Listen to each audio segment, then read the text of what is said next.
Hola, mi nombre es Marian Charmel, estudiante de Medicina de segundo año, sección 16. Hoy les voy a hablar sobre el síndrome de Down y el síndrome de Edwards. El síndrome de Down no es una enfermedad, sino una alteración genética que se produce por la presencia de un cromosoma extra. Los cromosomas con las estructuras que contienen el ADN, que es el principal constituyente del material genético de los seres vivos, o una parte de él. Las células del cuerpo humano tienen 46 cromosomas distribuidos en 23 pares.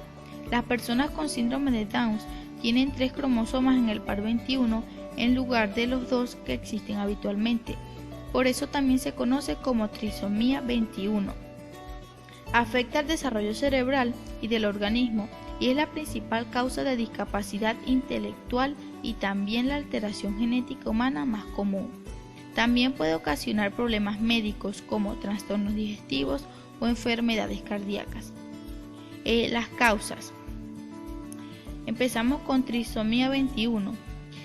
El tipo más común de síndrome de Down es el denominado trisomía 21, resultado de un error genético que tiene lugar muy pronto en el proceso de reproducción celular. La traslocación cromosómica. La traslocación cromosómica ocurre en casos muy raros. Durante el proceso de división celular, un cromosoma 21 se rompe y alguno de esos fragmentos o el cromosoma al completo se une de manera anómala a otra pareja cromosómica, generalmente al 14. Es decir, que además del par cromosómico 21, la pareja 14 tiene una carga genética extra. Los nuevos cromosomas reordenados se denominan cromosomas de traslocación, de ahí el nombre. Mosaicismo o trisomía en mosaico.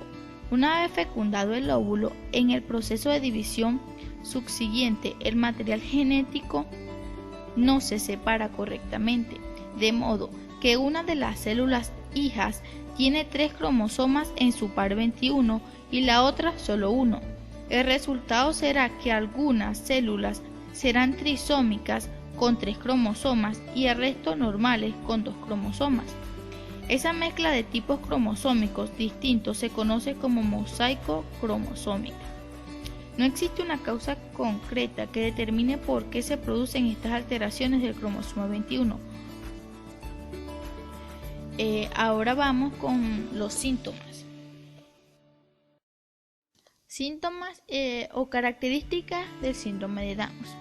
Los efectos que produce esta alteración en cada persona son muy variables.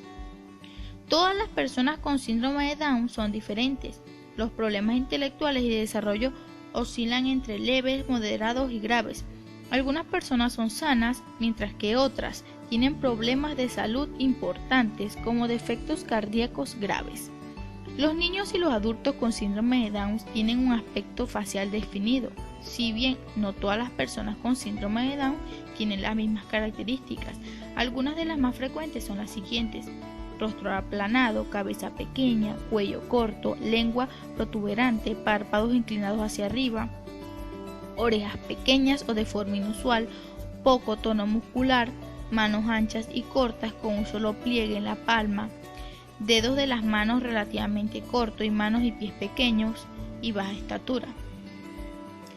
Ahora les hablaré sobre las complicaciones de salud. Aunque las personas con síndrome de Down pueden tener diversas complicaciones, la salud de muchos de estos niños no tiene por qué ser distinta a la del resto de la población pediátrica. Ciertas patologías asociadas pueden ser congénitas y otras son más patentes con la edad. La mayoría de ellas cuenta con tratamiento eficaz. Estas son algunas de las más destacadas: cardiopatías congénitas, patologías gastrointestinales, trastorno del sistema inmune, apnea del sueño, obesidad, problemas en la columna vertebral, leucemia infantil, enfermedad de Alzheimer en edad adulta, problemas de audición y de visión y discapacidad intelectual. La mayoría de los niños con síndrome de Down tienen deterioro cognitivo de leve a moderado, como lo dije anteriormente. Presentan problemas de desarrollo del lenguaje y de memoria a corto y largo plazo. La estimulación cognitiva permite mejorar la memoria, la atención, las funciones ejecutivas y el lenguaje en personas con esta discapacidad intelectual. Ahora bien, para finalizar sobre el síndrome de Down, hablaré sobre el diagnóstico y el tratamiento. El diagnóstico. El síndrome de Down se puede diagnosticar de forma prenatal o tras el nacimiento. El diagnóstico prenatal. Existen distintas formas de detectar con mayor o menor fiabilidad el síndrome de Down durante el embarazo. Las pruebas prenatales pueden ser de sospecha, cribado o de confirmación.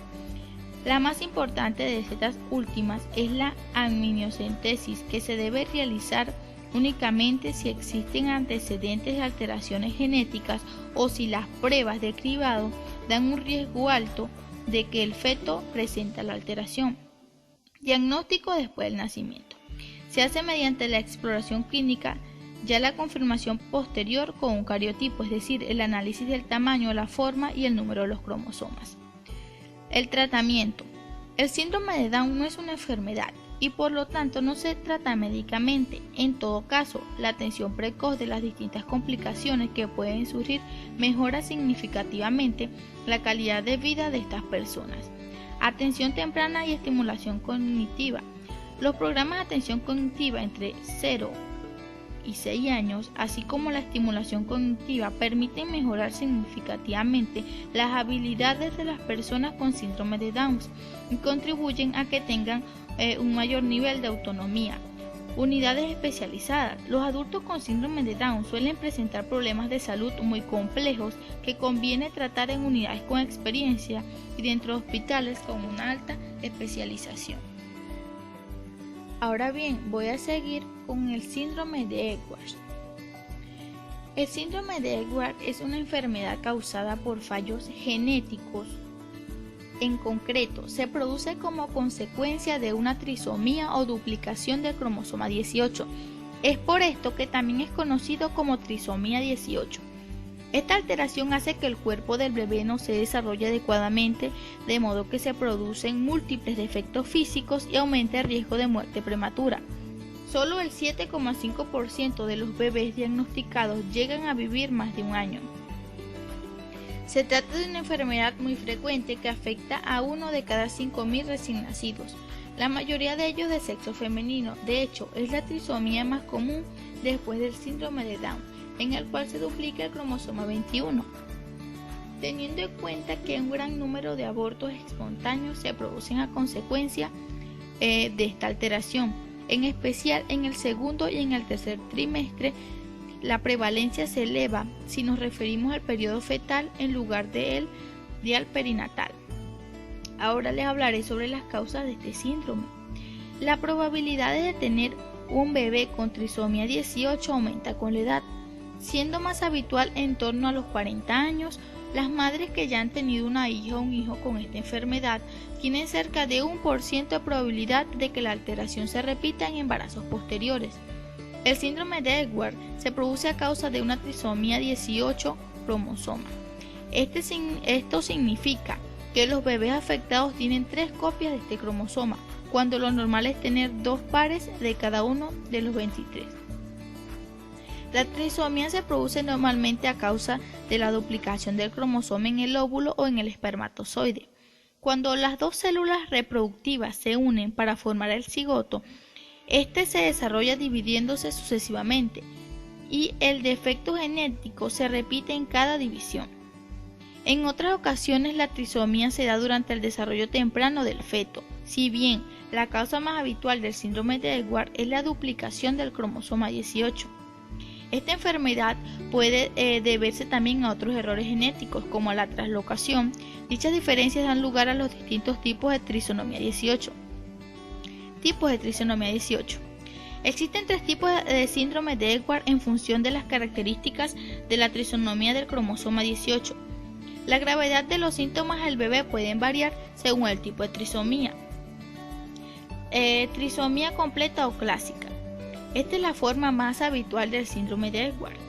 En la trisomía clásica, todas las células del cuerpo tienen 3 copias íntegras del cromosoma 18. Dado que la afectación está muy extendida en los casos de trisomía completa, los síntomas son normalmente más severos que en el resto de tipos de síndrome de Edwards. Trisomía parcial. La trisomía 18 parcial es un tipo infrecuente del síndrome de Edwards. Se produce por la duplicación incompleta del cromosoma. En general, estos casos se deben a una traslocación, esto es, a la ruptura del cromosoma 18 y la unión de la parte separada a un cromosoma distinto.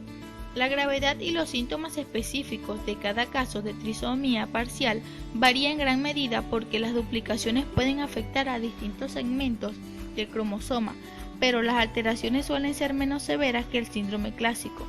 Trisomía en mosaico. Este tipo de trisomía se produce cuando el cromosoma 18 extra no se encuentra en todas las células del cuerpo del bebé, sino que en algunas hay 2 copias y en otras 3. Las personas afectadas por la trisomía en mosaico pueden manifestar síntomas graves o leves o bien no presentar ninguna alteración física. No obstante, el riesgo de muerte prematura sigue siendo muy elevado. Ahora les hablaré sobre los síntomas y signos de este síndrome. Malformaciones en los riñones, malformaciones en el corazón, defectos en el tabique ventricular o en el atrial.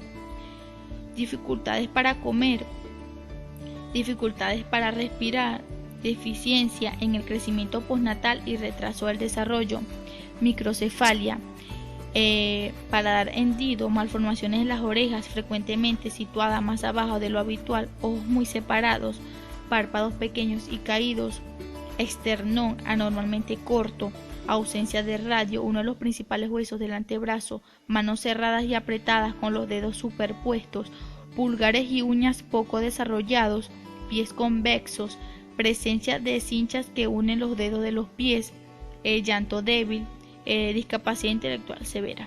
Para finalizar, le hablaré sobre el pronóstico y el tratamiento de este síndrome.